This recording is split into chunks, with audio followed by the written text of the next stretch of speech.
Hi hello ನಮಸ್ಕಾರ, ನಾನು ನಿಮ್ಮ ಮಿತ್ರ ಮಹೇಶ್. ನೀವು ನೋಡ್ತಾ ಇದ್ರ ಸಮಯನುಪ ಮಹೇಶ್ ಯೂಟ್ಯೂಬ್ ಚಾನಲ್. ಫ್ರೆಂಡ್ಸ್, ಇವತ್ತು Bigg Boss season 11 episode number 115. ಈ ಒಂದು ಎಪಿಸೋಡ್ ಬಗ್ಗೆ ಒಂದಿಷ್ಟು ಚರ್ಚೆ, ಒಂದಿಷ್ಟು ವಿಮರ್ಶೆ ವಿಚಾರಗಳನ್ನು ನಿಮ್ಮ ಮುಂದೆ ಪ್ರಸ್ತಾಪ ಮಾಡ್ತಾ ಹೋಗ್ತೀನಿ. ಅದಕ್ಕೆ ಮುಂದೆ ಅವರೆಲ್ಲ ಚಾನಲ್ ಸಬ್ಸ್ಕ್ರೈಬ್ ಮಾಡಿದ ವಿಡಿಯೋ ನೋಡ್ತಿದ್ರೆ ಅವರೆಲ್ಲರೂ ಚಾನಲ್ ಸಬ್ಸ್ಕ್ರೈಬ್ ಮಾಡ್ಕೊಳ್ಳಿ.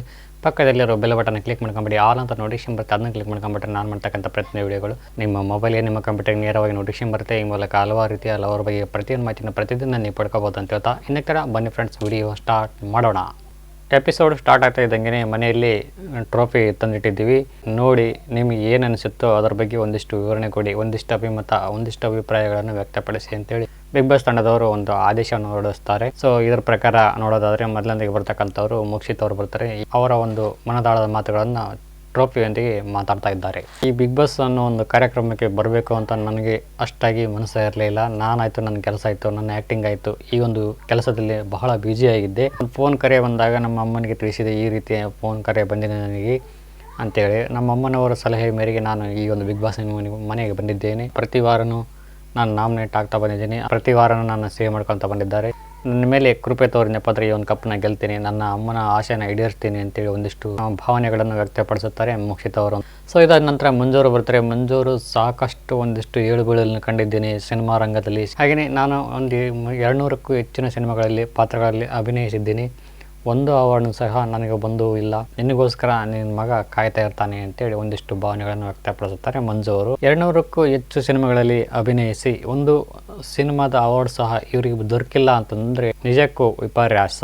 ಸೊ ಇದಾದ ನಂತರ ಹನುಮಂತವರು ಬರ್ತಾರೆ. ಈ ಮನೆಯಲ್ಲಿ ಒಂದಿಷ್ಟು ಆಟಗಳನ್ನು ಆಡ್ಕೊಂಡು ಬಂದವರಿದ್ದಾರೆ, ಕಷ್ಟ ಸುಖಗಳನ್ನು ಕಂಡವರಿದ್ದಾರೆ, ನೋವು ಏಳು ಬೀಳುಗಳನ್ನು ಕಂಡವರಿದ್ದಾರೆ. ನಿನಗೆ ಆಲ್ರೆಡಿ ಗೊತ್ತಿರ್ತೈತಿ ಯಾರ ಹತ್ರ ಹೋಗಬೇಕು, ಯಾರ ಹತ್ರ ಬಿಡಬೇಕು ಅನ್ನೋದು. ನೀನು ನನ್ನ ಕಡೆ ಬರೋಂಗಿದ್ರೆ ಬಾ, ಅಥವಾ ಬೇರೆ ಕಡೆ ಹೋಗಂಗಿದ್ರೆ ಹೋಗು, ನನಗೇನು ಬೇಜಾರಿಲ್ಲ ಅಂತೇಳಿ ಹನುಮಂತ ಅವರು ತಿಳಿಸ್ತಾರೆ. ತ್ರಿವಿಕ್ರಮ್ ಅವರು, ನಾನು ಬೆಳಿಬೇಕು, ಇನ್ನೂ ಎತ್ತರಕ್ಕೆ ಬೆಳೆಯಬೇಕು, ಸೊ ಹಾಗಾಗಿ ನಿನ್ನ ಒಂದು ರೆಕ್ಕೆಗಳು ಏನಿದ್ದಾವೆ ಅವು ನನಗೆ ಬೇಕು, ನಿನ್ನ ರೆಕ್ಕೆಗಳನ್ನು ಕಟ್ಕೊಂಡು ಇನ್ನಷ್ಟು ಎತ್ತರಕ್ಕೆ ಹಾರ್ತೀನಿ ಅಂತೇಳಿ ಭಾವನೆಗಳನ್ನು ವ್ಯಕ್ತಪಡಿಸುತ್ತಾರೆ ತ್ರಿವಿಕ್ರಮ್ ಅವರು. ಸೊ ಇದಾದ ನಂತರ ಸ್ವಾಮಿಗಳು ಆಗಮಿಸ್ತಾರೆ. ಒಂದಿಷ್ಟು ಮೋಟಿವೇಶನ್ ಸ್ಪೀಚ್ ಕೊಡ್ತಾರೆ.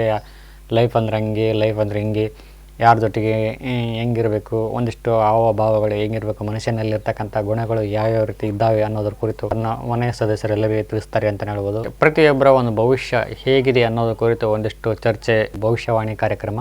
ಇಲ್ಲಿ ಮೊದಲನೇದಾಗಿ ಬರ್ತಕ್ಕಂಥದ್ದು ಭವಿಷ್ಯವನ್ನು ಕೇಳೋಕ್ಕೆ ರಜತ್ ಅವರು ಬರ್ತಾರೆ. ರಜತ್ ಅವರು ಬಂದ ನಂತರ ನೀನು ತುಂಬಾ ಸೋಮಾರಿಯಾಗಿದ್ದೀಯಾ, ಯಾವ ಕೆಲಸ ಹೇಳಿದ್ರು ಸಹಿತ ನೀನು ಮಾಡಂಗಿಲ್ಲ, ಬೇರೆಯವ್ರ ಜೊತೆ ಮಾಡಿಸ್ತೀಯ, ಹೆಂಡತಿನ ಕಳ್ಕೋಬೇಡ, 2007ರಿಂದ ಒಂದಿಷ್ಟು ಒಳ್ಳೆಯ ಸಮಯ ಇದೆ, ಉಪಯೋಗಿಸೋ, ಕಳ್ಕೋಬೇಡ, ಜಾಸ್ತಿ ಗೊಂದಲಕ್ಕೆ ಈಡಾಗಬೇಡ, ನಿರ್ಧಾರ ಒಂದೇ ಇರಲಿ ಅಂತೇಳಿ ಒಂದಿಷ್ಟು ಭಾವನೆಗಳನ್ನು ವ್ಯಕ್ತಪಡಿಸುತ್ತಾರೆ.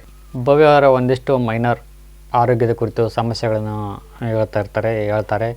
ಇವೆಲ್ಲ ತಾತ್ಕಾಲಿಕ, ಹೆಣ್ಮಕ್ಳಿಗೆ ಸಹಜ ಒಂದು ಪ್ರಕ್ರಿಯೆ, ಗುಣಗಳಾಗಿರ್ತವೆ, ತಲೆ ಕೆಡಿಸ್ಕೊಳ್ಳೋ ಅವಶ್ಯಕತೆನೇ ಇಲ್ಲ ನಿನಗೆ. ಪ್ರೀತಿ, ಪ್ರೇಮ, ಪ್ರಣಯ ಇವುಗಳು ನಿಮಗೆ ಬೇಕಾಗೋವಿಲ್ಲ, ಇದರಿಂದ ಸ್ವಲ್ಪ ಆದಷ್ಟು ದೂರ ಇದ್ರೇ ನಿನಗೆ ಒಳ್ಳೆಯದು. ಇದು ಭವ್ಯ ಅವರ ವಾಣಿಯಾಗಿರ್ತದೆ. ಮಂಜು ಅವರಿಗೆ ಹೇಳ್ತಕ್ಕಂಥ ವಾಣಿ ಯಾವುದು ಅನ್ನೋದಾದರೆ, ಕಂಕಣ ಭಾಗ್ಯ ಇದೆ, ತುಂಬಾ ಒಂದು ಹ್ಯಾಪಿಯಾಗಿರ್ತೀಯ, ನಿನ್ನ ಒಂದು ಹೆಸರಿಗೆ ಇನ್ನೊಂದು ಜೋಡಿ ಹೆಸರು ಬರುತ್ತೆ, ಇಲ್ಲಿಂದ ಹೋದ ತಕ್ಷಣ ಮದುವೆ ಆಗೋಕ್ಕೆ ಪ್ರಯತ್ನ ಪಡು, ಕಂಕಣ ಭಾಗ್ಯ ಇದೆ ನಿನಗೆ, ನಿನ್ನ ತಾಯಿಯನ್ನು ಚೆನ್ನಾಗಿ ನೋಡಿಕೊ, ಅವರ ಕಣ್ಣಲ್ಲಿ ನೀರು ತರಿಸಬೇಡ ಅಂತೇಳಿ ಒಂದಿಷ್ಟು ಸಜೆಷನ್ಗಳನ್ನು ಕೊಡ್ತಾರೆ ಮಂಜು ಅವರಿಗೆ. ಮೋಕ್ಷಿತ್ ಅವರು ಬರ್ತಾರೆ. ನನ್ನ ತಮ್ಮನನ್ನು ಚೆನ್ನಾಗಿ ನೋಡ್ಕೋಬೇಕು, ಲೈಫಲ್ಲಿ ಏನೇ ಬಂದರೂ ನಾನು ಎದುರಿಸೋ ಶಕ್ತಿ ಇದೆ ನನಗೆ, ಸೊ ಏನು ಗುರುಗಳೇ ಅಂತೇಳಿ ಕೇಳ್ತಾರೆ ಮೋಕ್ಷಿತ್ ಅವರು. ನಿನ್ನ ಒಂದು ಲೈಫಲ್ಲಿ ಜೀವನದಲ್ಲಿ ಒಂದಿಷ್ಟು ಮದುವೆ ಒಂದು ಭಾಗ್ಯ ಇದೆ, ತದನಂತರ ಒಂದಿಷ್ಟು ವಿಪರ್ಯಾಸ, ಒಂದಿಷ್ಟು ಸಮಸ್ಯೆಗಳು ಎದುರಾಗ್ತವೆ, ನೋಡಿ ಹೆಜ್ಜೆ ಇಡು ಅಂತೇಳಿ ಒಂದಿಷ್ಟು ವಿಚಾರಗಳನ್ನು ತಿಳಿಸ್ತಾರೆ ಮೋಕ್ಷಿತ್ ಅವರಿಗೆ. ಹನುಮಂತ್ ಅವರು ಸಹಿತ ಅದೇ ಮದುವೆ ವಿಚಾರವಾಗಿ ತಿಳಿಸ್ತಾರೆ. 2 ವರ್ಷ ಮದುವೆ ಜೀವನ ತುಂಬಾ ಚೆನ್ನಾಗಿರ್ತೈತಿ. ತದನಂತರ ದಾಂಪತ್ಯ ಜೀವನದಲ್ಲಿ ಸ್ವಲ್ಪ ಏರುಪೇರಾಗುವ ಸಂಭವ ಜಾಸ್ತಿ ಇರ್ತೈತಿ, ಸ್ವಲ್ಪ ವಿಚಾರ ಮಾಡಿ ಈ ಒಂದು ನಿರ್ಧಾರ ತೆಗೆದುಕೋ ಅಂತೇಳಿ ಒಂದಿಷ್ಟು ವಿಚಾರಗಳನ್ನು ತಿಳಿಸ್ತಾರೆ ಹನುಮಂತ್ ಅವರಿಗೆ. ನಂತರ ವಿಕ್ರಮ್ ಅವರಿಗೆ ತಂದೆಯ ಕುರಿತು ಒಂದಿಷ್ಟು ಹಿತವಚನಗಳನ್ನು ತಿಳಿಸ್ತಾರೆ, ಹಾಗೆ ಹೀಗೆ ಅಂತೇಳಿ. ಮದುವೆ ಆದ ನಂತರ ಸಹಿತ ನಿಮ್ಮ ಜೀವನದಲ್ಲೂ ಸಹಿತ ಒಂದಿಷ್ಟು ಏರುಪೇರು ಆಗುವ ಸಂಭವ ಜಾಸ್ತಿ ಇದೆ, ಸೊ ಹಾಗಾಗಿ ಒಂದಿಷ್ಟು ಕಾಳಜಿ ವಹಿಸಿ. ಸೊ ಇದಾದ ನಂತರ ಸ್ವಾಮೀಜಿಯವ್ರನ್ನ ಬೀಳ್ಕೊಡ್ತಾರೆ ಮನೆಯಿಂದ. ಆಮೇಲೆ ನಂತರ ಬರ್ತಕ್ಕಂಥವ್ರೆ ಯಜಮಾನ ತಂಡದ ಒಂದು ಧಾರಾವಾಹಿ ನಾಯಕ ಮತ್ತು ನಾಯಕಿ ಆಗಿರ್ತಕ್ಕಂಥವ್ರು ಬರ್ತಾರೆ ಈ ಒಂದು ಬಿಗ್ ಬಾಸ್ ಮನೆಗೆ. ಬಂದು ಈ ಒಂದು ಧಾರಾವಾಹಿ ನಾಯಕಿ ಪಾತ್ರದಲ್ಲಿ ಅಭಿನಯಿಸಿರ್ತಕ್ಕಂಥವ್ರು ಗಂಡ್ಮಕ್ಳಿಗೆ ಒಂದಿಷ್ಟು ಹೆವಿ ಟಾರ್ಚರ್ ಕೊಡ್ತಾರೆ ಅಂತ ಹೇಳ್ಬೋದು. ಒಂದಿಷ್ಟು ಗೋಳಾಡ್ಸೋದಿರ್ಬೋದು, ಒಂದಿಷ್ಟು ಕೀಟ್ಲೆ ಮಾಡೋದಾಗಿರ್ಬೋದು, ತಲೆ ತಗ್ಸಿ ನಡಿಬೇಕು, ಅವ್ರ ಜೊತೆ ಮಾತಾಡಬೇಡ, ಅವ್ರ ಜೊತೆ ಮಾತಾಡಬೇಡ, ವಿಕ್ರಮ್ಗೆ, ಮ್ಯಾಕ್ಸ್ ಮಂಜಿಗೆ ಡೈಲಾಗ್ಗಳು, ರಜತ್ಗೆ ಕಾಫಿ ಮಾಡ್ಕೊಂಬ, ತಲೆ ತೆಗೆಸ್ಕೊಂಡು ಹೋಗಿ ನನ್ನ ಜೊತೆ ತಲೆ ಮಾತಾಡಬೇಡ ಅಂತೇಳಿ ಒಂದಿಷ್ಟು ಎಂಟರ್ಟೈನ್ಮೆಂಟ್ ಆಗಿ ಏನೋ ಮಾಡೋಕ್ಕೆ ಪ್ರಯತ್ನ ಪಟ್ಟರು, ಇದರಲ್ಲಿ ಫೇಲ್ ಆದರು ಅಂತ ಹೇಳ್ಬೋದು ಒಂದಿಷ್ಟು ಅವರೇ.